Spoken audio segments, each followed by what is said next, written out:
Today's recipe is so fresh, you're going to have a hard time stopping at just one slice. Howard shows us how to make summer's best tomato pie in the Mr. Food Test Kitchen. The other day, I was so excited when I saw freshly picked tomatoes at the market. I'm talking about tomatoes that really taste like tomatoes and not ones that just look pretty. So today, I'm naming tomatoes the best food buy of the week. As a matter of fact, for the whole summer. I know we all have a long list of ways to use them, but we came up with a new and sort of unusual way that I want to share with you. We start by whisking together an egg, heavy cream, a bit of mayo, some shredded mozzarella, and some spices.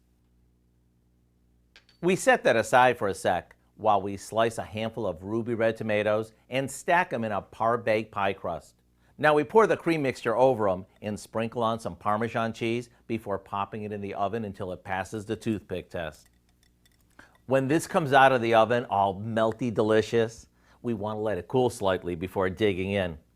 I can promise that's not going to be an easy task. But once you taste how fresh and creamy it is, I know you're going to want the recipe for what we call Summer's Best Tomato Pie. And it's online now. This is the perfect recipe to take advantage of all those freshly picked tomatoes. I'm Howard in the Mr. Food Test Kitchen, where today we found a fresh picked way for you to say, ooh, it's so good.